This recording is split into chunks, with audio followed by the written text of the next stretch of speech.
So before you go and buy your next car that is all loaded and optioned out with every single gimmick available on new cars today that raise their price, I want to talk to you about the panoramic sunroofs, because this Highlander have been to the dealership multiple times for the same thing over and over and over. It seems like every repair gets worse and worse.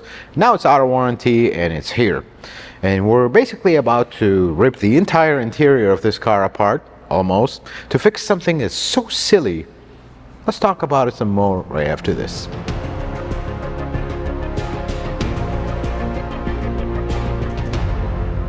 So let me show you what's going on with this car. So initially, the owner had the seal on the top popping up. Very simple, just doesn't look pretty. Took it to the dealership, they replaced it, which, yeah, we'll talk about that in a little bit. They replaced it, and then there was a lot of wind noise. It's no longer popping up, but there's a lot of wind noise. Took it back. Well, they fixed it again.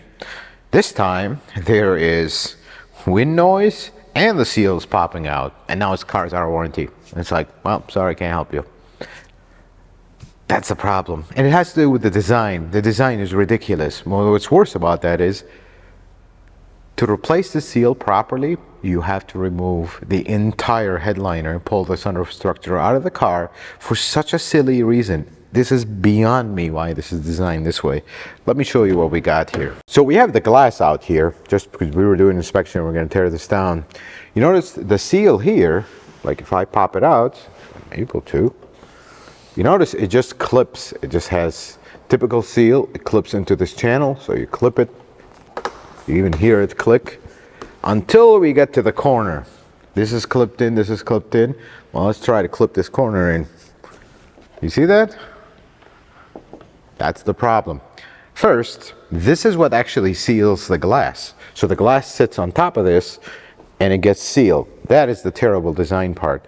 You never have the seal off the glass. You always have the seal on the glass, because when you have it off the glass, that's when we have problems. Because this right now keeps popping up, and no matter what you do to it, it'll keep popping up, and I'll show you why it keeps popping up.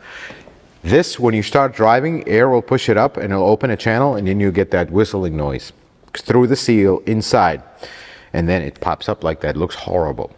Here's why, and this is, yeah, think about these panoramic sunroofs before you go buy one.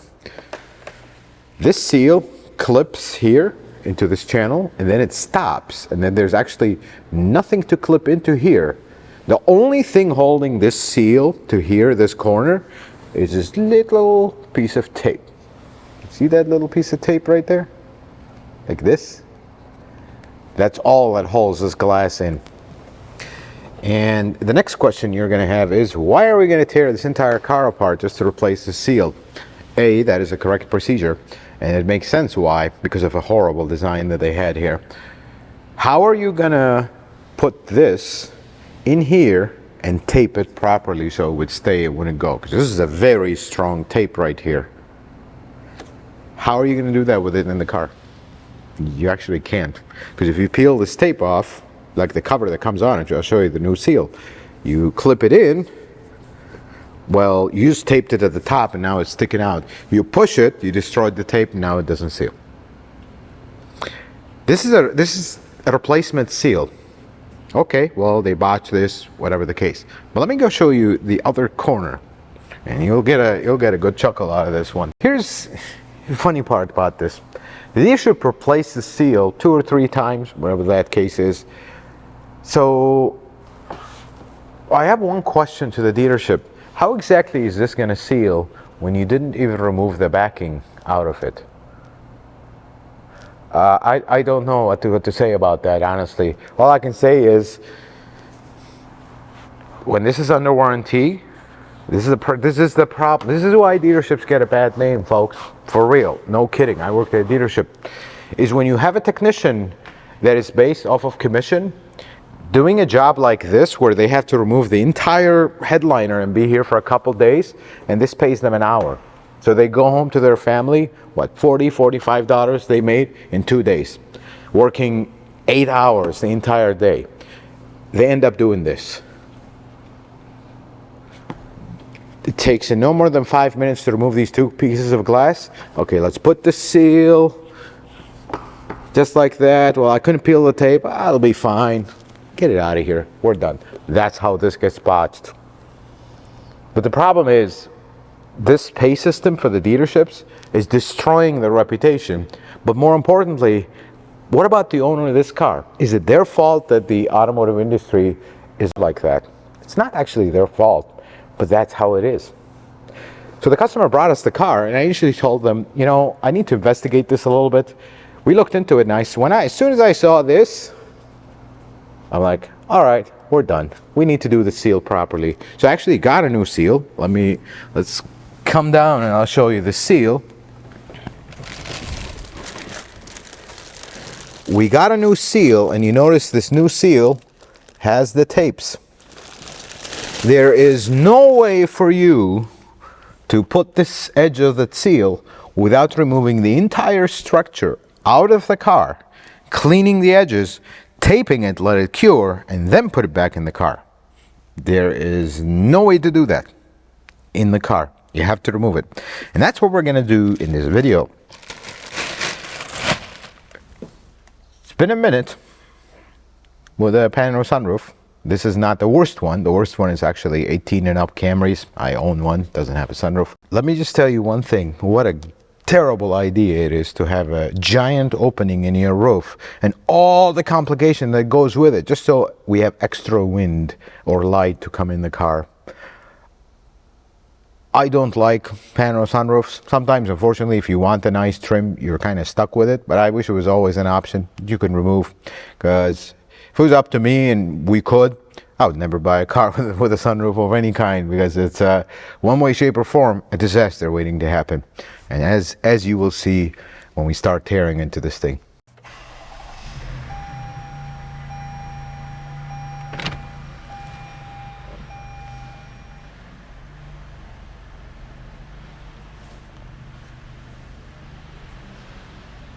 So let's grab some popcorn, some coffee, and let us sit down and chit chat about this one.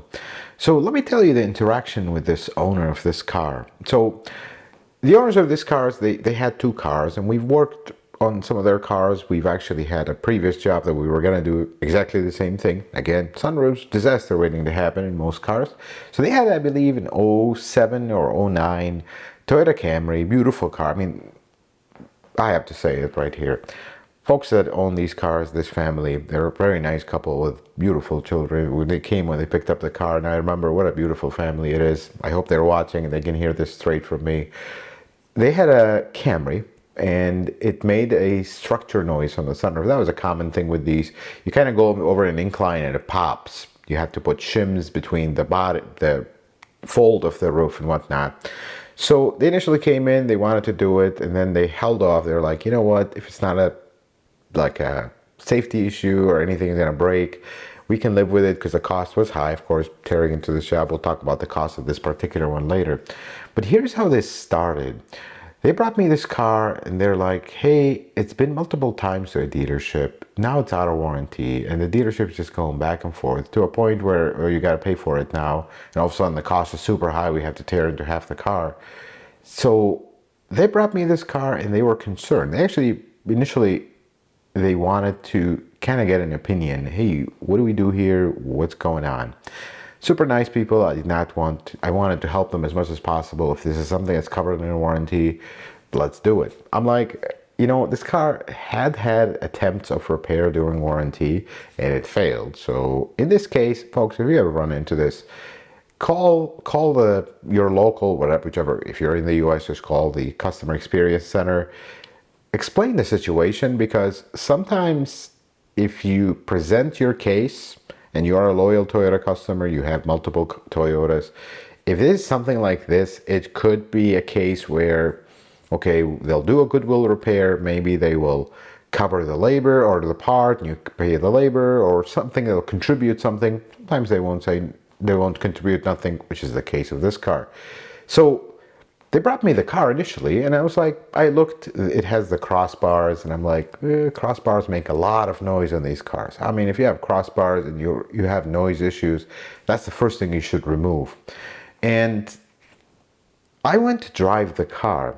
I mean, the level of noise that this car had, being such a nice car, it's fully loaded, Highlander. I mean, it was literally like you have a window open driving. And that's exactly what it was. Because the seal, as you saw it earlier when we talked about it, the seal has just popped up.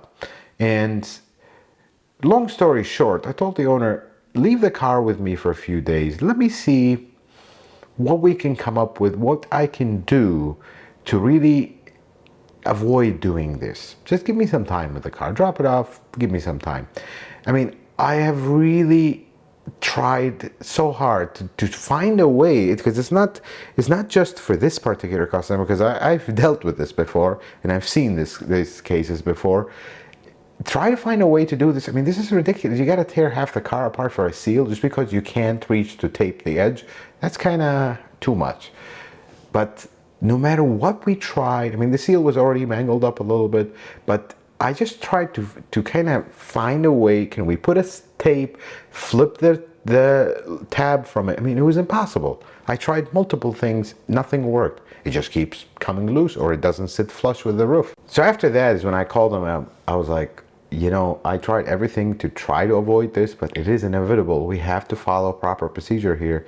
And the other thing with these seals is, and it is actually in the manual, the centering of the whole structure depends on the seal.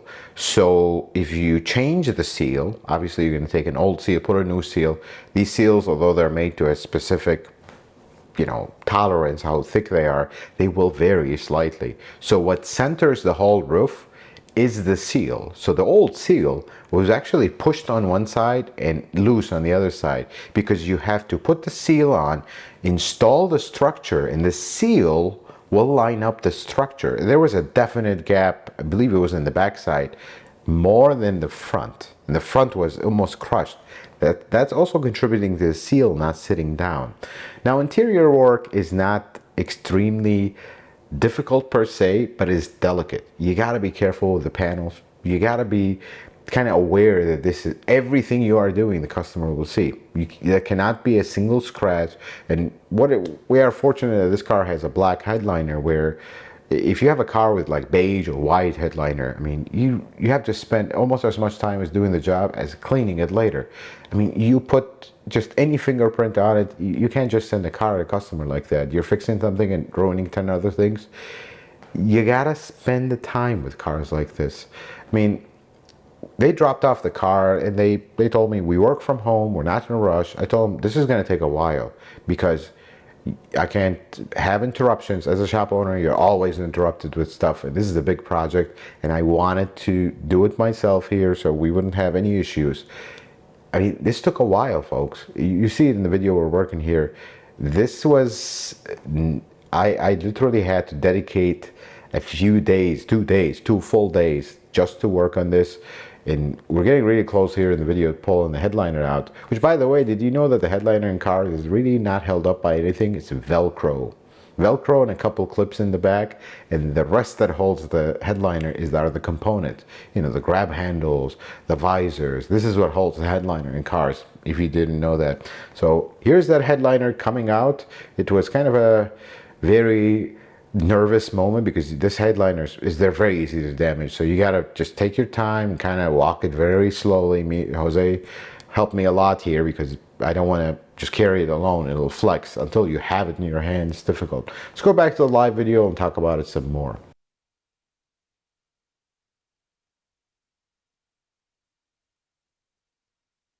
So we got the headliner out, and it looks like we are coming to the middle point. But all I can tell you is not even close, because let me show you what we got here. So with the headliner out, you can see the structure of the sunroof, and that's what we actually have to remove. You notice we have 2 motors here. One of them is for the shade, which this is the shade that rolls up, and one of them is for the actual sunroof that pulls the cables and makes the sunroof open and slide and tilt and whatnot. The only thing standing in our way right now is a small disaster. Thank you very much, Toyota, for this, by the way. I remember doing this, and I'll show you what I was doing to a car that I had to do the same thing. So this is the curtain airbag. And this deploys down to protect you from a side impact, glass, or whatever the case may be. These used to be bolted down with bolts. Now we have this ugly clip that is a pain to remove and usually get damaged. I actually have all new clips because I know these. I've done this once, and I'll tell you what I did. We had a car that had rodent damage, severe damage to this floor harness right here. This harness that runs around, goes on the floor, goes all the way to the front. You notice this singular wire goes up here, and then it actually tucks behind the airbag and comes back out here and connects to the airbag. So I actually had to remove one of these before, and let me just tell you what a terrible idea these clips are. Why do they do this? It saves you a few cents, lowers the weight of the car a little bit. But I mean, it's impossible to get these. When you read the manual, it tells you, oh, put 2 screwdrivers and pop the middle. It never happens like that. Same thing with the handles. The handles here don't have bolts anymore. They have these clips. Very easy to install. You'll notice the installation will go a lot smoother because we just keep clipping stuff in, because these cars are now made with production in mind, not really service in mind. You basically, in order to remove the headliner, they want you to remove all the seats so you can tilt it, but then if you do that, you have no more space to lower the headliner, rest it, so you can get the rest of the connectors that you can't reach with the headliner in the way. Like those 2 connectors right there, that's for the shark fin. The shark fin connects right up there. This is where the shark fin is. So how do you get to that? You have to dangle the headliner down and get those, and then if you don't have anything to rest it on, it's going to crease and get damaged, and it's a very flimsy headliner. That's how no cars are. But we're getting there. Here's the sunroof drains. You can see here's one of them. Just connects to the sunroof right here. There's one more there, 2 in the front. That's how these are. Every car with a hole in the roof will have 4 of these. I think we'll blow some air through them now, because usually you don't want to blow air through them through the opening, because you could pop this. I mean, this doesn't take much to pop. And again, we used to have metal clips. Now we have plastic clips, which are ready to break. I hope they don't. But we'll take these out. We'll just blow air through them, make sure they're clear and clean. Let me show you that headliner. It looks very interesting on the floor. We tried to flip it so you guys can see the back of it, but this is the safest way to put it. I just have to say how fortunate we are that we have this space. It's clean. I can lay a delicate part like this on the floor and not have to worry. Doing this at a dealership or a shop, or, you know, in the middle of our shop on the other side, it will be very tough, because this is a very delicate part. It gets dirty very easy, and you want to protect it. We're fortunate to have this space. But I want to also show you one thing. I'll tell you a quick story, and then we'll get back to work here. Car is not going to fix itself. Did you know that these cars, they have the rear washer hose go through the headliner? See this hose right here that I had to cap with a bolt, just so it wouldn't, if it has any fluid in it, it wouldn't damage the interior or stain it. And that same hose comes out right here. Right here. I don't know why they do this. Probably saves them 3 seconds and 3 cents on the production. But 2011 Siennas, when they first came out, the Platinum that had all the 3 sunroofs and whatever, 2 sunroofs. So they had a white headliner, and they had a problem with this hose getting cut in production, and you'll have a giant blue stain on the headliner. That was quite the fun to do that. And if you watch my second channel, Car Care Auto Reviews channel, I'll leave that right here. If you watch it, we review other models of cars. I always tell you, doing vents in the roof or the headliner is the hard way to do things, because watch this. These are the vents. If you actually look underneath, there's all this ducting all across, all the other side, and they connect in the middle, and then you go back to the car itself. They have this other vent that takes the air from the rear unit into the headliner.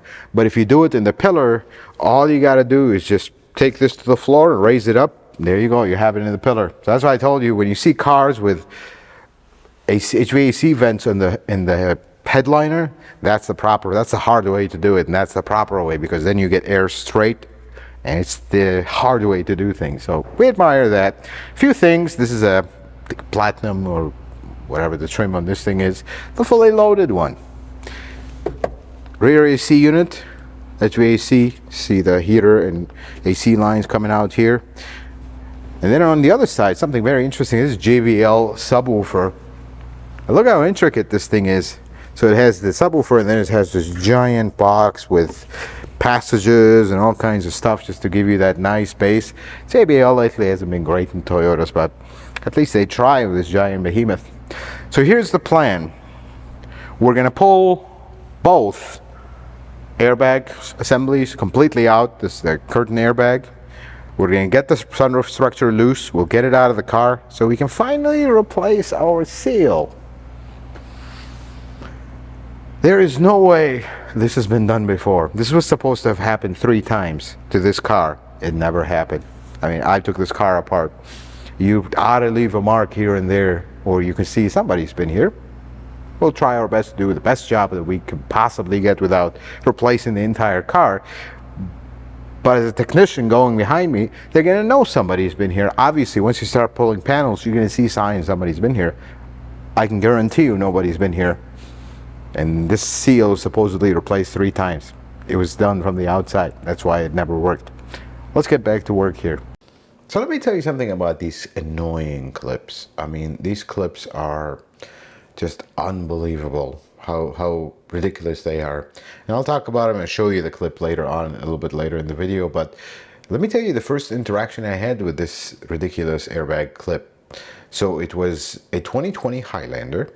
That's when this generation came out. It was a road and damaged car. I'll touch on it briefly in a little bit, but the car was ironically the exact same color as this one. It was a lower trim. I believe it was an LE or an XLE. I don't recall exactly.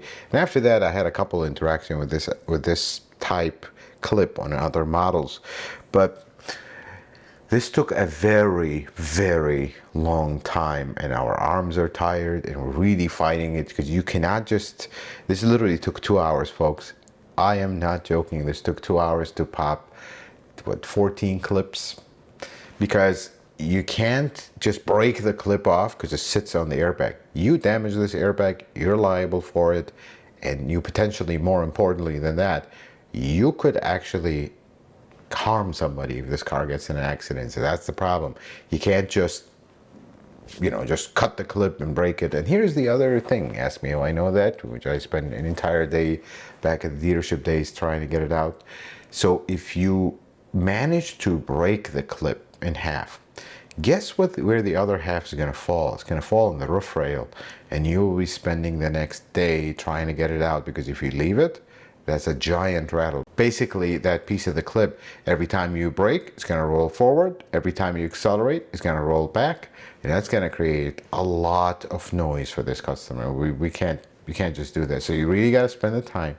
I mean, I love the innocence of the instructions. They just tell you, oh, squeeze this, pull the tabs, pull it out. It's very simple.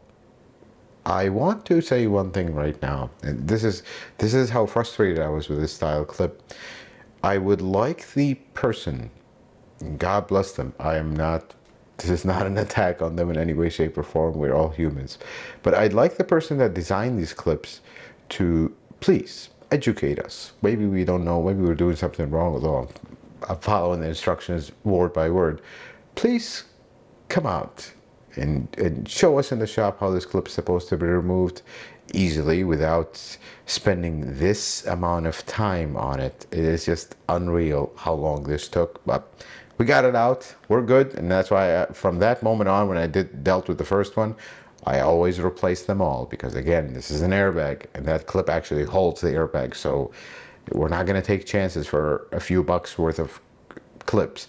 We're going to replace them all, and that is, the obvious safety thing. Now here we're removing the roof structure, which is held up by a bunch of brackets. There's a very specific sequence on how this comes out, and it's outlined in the manual. It's very clear, but you gotta follow this. This is important, and we'll talk about it when we start assembly here in a little bit. So here's that sunroof structure coming out. It's not as scary as the Headliner because it is a solid piece, but you still got to be careful. It has a lot of plastics. Sunroofs will always have plastic in them. That's just how they are. It's nothing, you know, they cheaped out or anything. They've always been this way. So here's that roof structure coming out. Again, also, we don't want to scratch stuff on the car, but here it is. Let's go talk live about it. We'll go from there.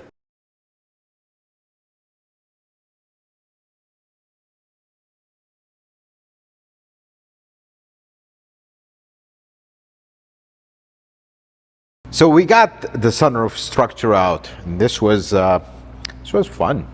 Assembly will be super easy because the reason these cars are the way they are, disassembling them, how difficult they are, because they were meant for assembly, not disassembly. Disassembly is a completely different road. I can almost guarantee you, alongside every mechanic out there, the people that build this car, they cannot take it apart. That's just how these cars are built. Let's take a look at what we got here. So we made a strategic decision on these airbags.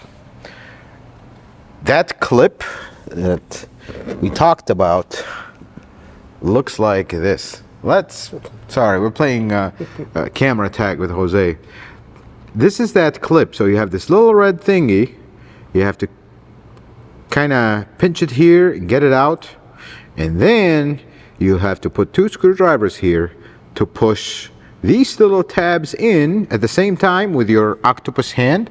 Pull it out. So you remember how you saw Jose grabbing it for me, so I can squeeze these and pull it, because otherwise there's no other way to pull these. I got all new ones because some of these got mangled and damaged, and these are airbag. You do not risk it with an airbag. But here's how this car looks like. Looks more like the day it was born. This is how these cars look like, folks.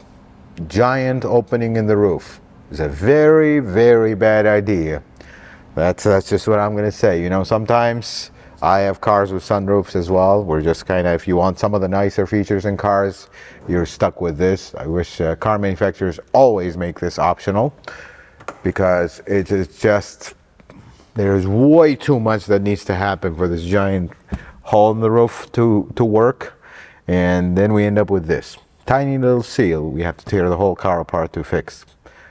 That's okay. We are close to the middle part here, but let's go look at the offender here, because this is a terrible, there's a lot of little things here that just, I've been working on Toyota for a long time, and a lot have changed. That's all I'm going to say. They're trying to make their cars lighter weight. They're trying to do all this stuff, and just, I mean, these clips are a nightmare. And we talked about this, where I ended up not taking the front one because it was impossible to get to it without mangling the airbag, and we're not going to risk it for something we don't need to remove. So I just stood them up here. We were out of our way for the structure, and that's all we needed. But interestingly, this little plastic clip for the sunroof drain, I mean, it works. It's not going to break. It's really high quality plastic, but now they're plastic and kind of interesting. You have to be careful with them. And I don't know how many times you can take this off and then it breaks, because it's not really, there's a point right here where it like creases. I feel like that's going to break in the future. Not on its own, but if you take it on and off multiple times, hopefully we won't have to take this off for a while. Let's take a look at the fender here. So here is this disaster. If you are the engineer or part of the team of engineers that decided this, don't do this again, please. This is, if you don't care about us mechanics, which it's very clear that you don't, care about the people that own these cars. Come on, this is too much cost for a customer just to get a quiet car again when they bought the top of the line one with all the features. So this is a panel roof structure. This is not the worst one in the planet. This is actually one of the better ones, believe it or not. I'll tell you why. So the problem we have here is the corners. You can't quite close these corners all the way, so they have these openings. And you have to tape this inner edge. You see the tape on it. It's all mangled up, of course, because they forced it. You have to tape this inner edge on here. Now, you tell me, how are you exactly going to tape this remove the old tape, clean this up, which is full of dirt and nothing's going to stick to it, and then put this and pull the tape from underneath it in the car. It's just not going to happen. But then you go to technicians, okay, so they botched this. Well, this doesn't pay well. They will pay their technician horrible warranty time to do this, and they've got to feed their families. So ultimately, where does this fall on? I'll leave you to the comments for that. I'm not going to just say it. It's pretty obvious. Now, I wish they would have done this. You see how this is like a door seal. It has this crimp edge where it crimps onto here. I wish they would have done it. I'm pretty sure there's a reason why these are cut out like this, which I honestly don't see the reason, but there it is. If this was the same all the way across, then this would just clip in all the way, and we wouldn't have this, which caused this entire problem. Because what happens here is the glass sits on top of this, which then the glass sitting here, but this is an outside edge that is sticking out. It sticks out, and you have air noise here, because this is the inside of the car, and this is the outside, and air just rushes through here, makes all kinds of whistling noises. It's not going to rush through here because the glass is holding half of this. You see that line here, that's where the glass sits, and this is not going anywhere. This is not going to let any air or anything in. Same thing on this side. This was the side that this is completely mangled up. You can't even clip this in place. It's just sitting here. Again, look at all this tape. How are you going to glue this back with all this tape? And then we look at the back side. I think one of these was the worst one. Sorry, this is the front side. I'm all confused. This one has this giant opening. So you see that it's sealed up here. Again, here's the tape. Well, this doesn't look very clean. Let's look at the other final edge. This one is like sealed, completely mangled up. Look, it's ripped here. It just looks horrible. Do you see how it has this appearance to it? Like it's been run down. You know what that is? That is your car wash grabbing this because it's loose. So when the glass sits here, this is just sticking out from it. I mean, when your car wash brush comes in, it's just gonna mangle this into oblivion. And this is what happened here because it was sticking up. Again, this is supposed to be taped here.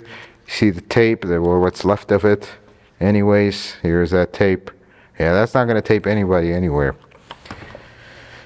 Folks, this one is a tough one.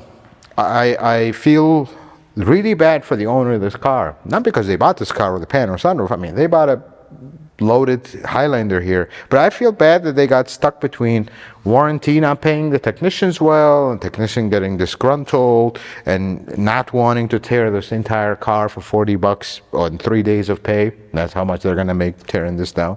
And the problem is, this is not the technician's fault that they have to get paid $40 for 3 days worth of work, but it's also not the customer's fault. So whose fault is it for designing this way, and then the horrendous warranty times? The comments are yours. So here's what we're gonna do. Usually stuff like this, I would like to show you how to do this and all that. This is extremely delicate, and you get this wrong, you put this entire car back together, and this customer comes back a month from now or 2 car washes later, the seal popped up again. I'm not gonna have it. So I'm gonna put you actually on a very strange time lapse because I really need to focus. I need to get this, just obsess over it. And if you've never seen this up close, before we wrap this up and get this entire seal out of here. Sunroofs. Let's talk about sunroofs, because this is the same thing with your little sunroof or huge one. It's basically, this is just a big sunroof. So water will always go through the sunroof seal. People seem to think that the seal between the glass, even the ones that have a seal between the glass and the body of the car, that stops all water. It actually doesn't. That's not the case. Water will trickle in slowly, not at a rapid rate. And in this case, if you see this little run channel right here, This is your car's gutter, for lack of a better term. Water will trickle in here, and then it's going to run down. This is, of course, sloped.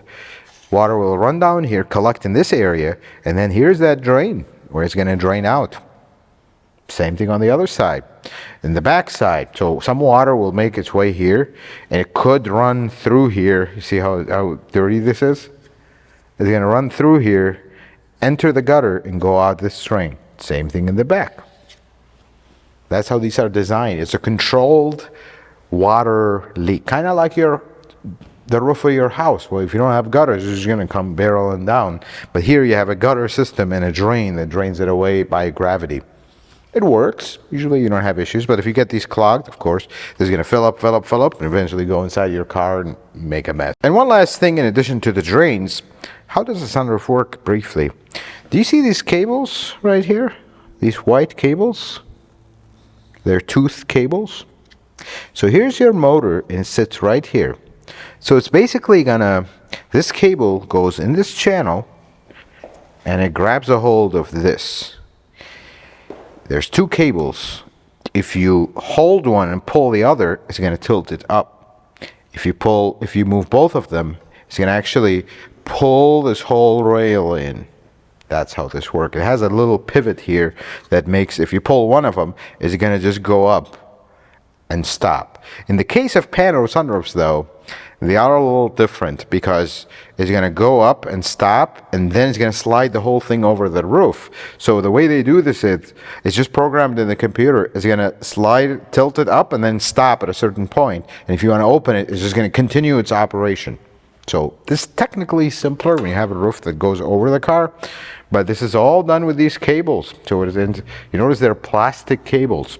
So if you notice when your sunroof in your older car decides to call it quits on you, you'll hear like a buzzing, not buzzing, but like rattling sound from the motor. So what's happening is the motor is trying to move these cables, but the cables are seized. Either the slides are seized, or something is bent and stopped and not moving anymore. So these little cables will start skipping the teeth, and that's the noise you hear. That's all it is. And eventually, if this one of these cables snap, the sunroof will just go sideways and jam, and that'll be the end of that, and we will have to do this to replace the cables. Now, modern sunroofs, they no longer have, you can't replace cables anymore. Anything happens with it, you're just getting the whole thing for a small fortune. Don't know why manufacturers do it that way. I mean, they assemble the thing with the parts, and it's meant to be assembled this way. One reason is, and this goes back to business, they don't want to have, they're only allotted, or not allotted, but like they ideally want a certain number of parts to a car. They don't want to have a lot of parts in their parts catalog and all that. So they're going to take things like this away. They're like, okay, this is a specialty job. This is not something that's going to happen every few years. Maybe the car will be 15 years old before this happens. So if that happens, you're going to have to buy the whole thing. So let's just not sell them as individual parts. That's usually why they do this. Wish me luck, because this is not fun. This is not simple work. Of course, this is not a DIYer's job, unless if you are at this level and taking this to this point, come apply at the shop, because we're hiring, because this is not DIY. You don't do this in your home. If you do, you ought to pursue a career in this, because this is nerve-wracking at points, but assembly will go smoother once we get this, so let's get back to work. And nerve-wracking it is. I just have to share with you the times that I did this at. So I purposefully waited till the shop was completely closed, and this was actually, we were approaching midnight at this point, because I did not want interruptions when we do this part, and I did not want to go home knowing that the first thing I'm going to do tomorrow morning is install the seal. I will not sleep my night thinking about, okay, how are we going to do this? What's a better way? What are we going to do to ensure we're not going to get this again? Because of course the factory did it this way. Well, I didn't pop up. So I didn't want to deal with that. I wanted to spend the time in quiet, get it done, happy with it, go home, come the next day, assemble everything, and we're done. So here's what I did as an extra step. It's not in the book, but just using common sense. So what the book wants you to do is clean the edges with alcohol, just to get rid of any grease or whatnot, so that the glue strip would stick. They also talk about a primer for the glue that we use, that's just regular glue primer. But something else that I did extra, I don't know if you caught it in the time lapse, I used a Scotch-Brite pad to rough the surface where the glue is going to go, because I noticed that edge of the plastic where it's going to go, it is extremely smooth. I mean, it is like a glass. Usually this type of glue, the double-sided tape of that type, does not stick well to smooth surfaces. You need to have a little bit of a rough surface so the glue would kind of go into these rough edges and stick to them better. It'll have a large adhesion area. So I did that, and I've done this with double-sided tape in the past. It's actually very successfully. So I figured this would be a good kind of secondary measure so I can sleep better at night. We did that. I'm really happy with it. This is where Jose was a trooper, stayed with me really late, and I told Jose, it's like, I want complete silence so we can really focus on this.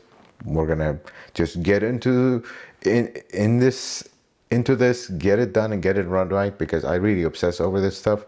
I think after Jose left that night, I spent another half hour, 45 minutes just kind of walking around it, looking around, like, if this is the day, here's day 2 starting, but if there's anything, I want to get it done. So as we start assembly here, I want to say one thing. You remember when I said I wanted to do it in quiet so we're done with it, so I can sleep my night better? I didn't get a wink of sleep. Just said that.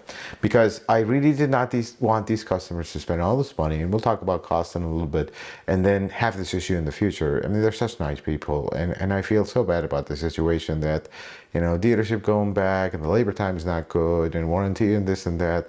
I mean, it's not their fault. This is the dealership drama that really gives them the bad name, and then the manufacturer also gets a bad name, and it's an unfortunate situation. Moving on though, but I want to say something important about the sunroof itself. You have to tighten the sunroof in a specific sequence. And the reason for that is you don't want to put tension between the sunroof and the roof of the car, because then what happens is you get the same effect as if you have you ever pushed a panel on a car and then it pops all of a sudden? Like if you have a flimsy fender, you push it and then it pops on its own, makes that noise. That happens if you improperly you don't distribute the load of the sunroof, because if you tighten it on one side, you pulled the roof, and then you tighten it, you kind of created a bowing effect. Every time you hit a bump, it's going to pop, and eventually that sunroof is going to loosen over time because it's under tension. These bolts are not high torque. They're literally there just to hold it. That big brace holds it, but the rest is just locators. So you got to follow procedure on this one. It's got to go tighten the exact way that they wanted it to be, because if you don't, you're gonna have popping noises and eventually it'll come loose, and that's could be a safety concern. So that is important. Now going back to the airbags here, extremely simple to assemble. I can see where the designers of this clip were heading towards. I mean, this takes you a lot less than putting bolts and tightening them at the factory. I can see that part. Yes, that part works, except if we would have designed the seal good from the get-go, we wouldn't be here taking them clips off. I ended up replacing the clips because I'm not going to risk the safety of the customer for a few clips that don't cost a lot to begin with. Speaking of cost and everything, let's talk about the cost. So labor was a tough one on this thing. See, this is the thing with independent shops and kind of going out of the manufacturing dealership world. You don't have the strongest labor guides, because labor guides will have everything mechanical and auto repairs, but they won't have stuff like this. Like they don't have labor time for a headliner, for example. So you got to use experience to be fair to yourself as a shop owner, and then fair to the customer, because you can't go either way. You want to be as fair as possible. Doesn't always work, and I can't tell the customer later, hey, this shop took a lot longer than we anticipated. We're going to charge you more. But I can tell the customer, hey, this shop, we anticipated it to be a lot more, and I charged you accordingly, but it turned out to be a lot smoother. I can lower the labor. that is always a good case, but I don't want to raise my labor on the customer without a genuine reason. Not, oh, I didn't know this job was going to be hard. He's going to look at me and be like, do you even know what you're doing? That's not good. So I settled on 12 hours. I thought 12 hours was fair to the customer and fair to myself. Yes, we did end up spending a little bit of time. I can't charge the customer for my OCD and me obsessing over every little detail. So 12 hours was fair. The seal itself was right around $143. Each one of these clips is $4. Grand total came up to just under $1,850 with everything said and done. It's not a $6,000, $7,000 motor job, but it's also, if you consider what we are doing, we are literally replacing a $143 seal that is accessible from the top. We can remove it, but you cannot put it in successfully from the top. And that's what I don't like about bad designs. This is, sorry for the folks that made this design. You guys are humans. We all make mistakes one way, shape, or form, but this could have been done better. This is really something that's mind-boggling how it is. So all said and done, I was really happy with this job. We had only one incident, and this is something I did not like about it, and we kind of contemplated on this, and let me share what happened with this car that we ended up taking care of, but I was not exactly happy with it. So I told you that the headliner is held up by Velcro, and this Velcro is positioned right around where the opening for the structure of the sunroof is. So there is a plastic strip that is glued onto the headliner before it is lined. I hope that makes sense. It's basically a glorified fiberboard that they glue everything to it, and then they wrap it with the material that you see. So this strip of Velcro, it sits on a plastic piece. They glue it on before they line it. One of them, the rear one, didn't have nearly as much glue as the other ones. I mean, literally when we popped the headliner down, it just stayed there. And that was like, okay, well, that's going to be a problem because this headliner will sag. So thinking about it, okay, I read the label on the glue that they use, because we have that glue. It's just headliner glue, nothing special. Unfortunately, that type of glue is messy and it seeps through the fiberboard. So if you put it on, it's going to put a giant stain on the headliner, because the way they did this, they did it before they put the outside liner. So the only method we had, and if you use any type of epoxy, any type of glue, it's going to seep into the headliner and you're going to stain it. So the only way to do this without staining the headliner is put double-sided tape and tape that plastic piece to the headliner in the back, to the fiberboard, and then put it back in that car. The only issue is, and I think I showed the customer when they picked up the car, and I think they looked at me like I was crazy, but there is potentially a 0.5 millimeter to 1 millimeter gap. I know it's there, so it bothers me. Average Joe will not notice it, but unfortunately, that sometimes in the automotive industry, you have to make calls like that. Like, what is the repair for this to get it perfect? Go replace a headliner. That's not going to happen for a tiny gap that only because I know it's there, I see it, the customer will not have any issues with it. But you can't, stuff like this, you can't leave it, because if you leave this headliner not attached from the back, oh, it's not going to rattle. It's going to have a little bit bigger gap than usual, but give it a year, it's going to sag in the middle. And then you're going to notice it, and then you will have to buy a headliner, because that fiberboard is not strong to suspend its own weight. It's just going to start sagging with the sun. But I feel like the double-sided tape will hold it up. It is not going anywhere. It's just a tiny gap. They don't even notice it. So I think that was a good compromise. Going back together was a lot smoother. I mean, I can see why certain things are made are the way they are, because these cars are made for assembly. You know, something about Toyota, their production system is pretty impressive. How they can, if you want to explore it, it's actually very interesting how it works, and it shows you the level of engineering in their production. It's pretty impressive. That whole thing of parts on demand, I forgot the exact word for it, but basically they don't just have a bunch of parts sitting in a bin and they just take and assemble cars. No, every part in the factory is accounted for. So the second they start stamping the steel for the car to make the body parts, they already have assigned a bunch of parts to this car, and they will arrive exactly at the right station at the right time to be installed on the car. So needing to speedy assembly is important. Sometimes it works, like the headliner with Velcro, folks, that's been the case for a long time. The visors, we finally got back to visors with bolts. That was not the case for a while, folks. You might have not noticed. 07 to 09 Camrys, they had a campaign. That was a terrible design. It had a clip holding the visor up. But the thing that remained, and it's really frustrating, the grab handles. Did you know the grab handles in your modern Toyota, I mean, for when I say modern, probably 2007 and up, does not have bolts holding it. They are two metal clips that a plastic piece wedges in between it and kind of extends it out, and it holds it against the structure of the roof. That is all that is. I mean, sometimes we support our weights on that. It works, unless it's been, you know, mishandled or not installed properly.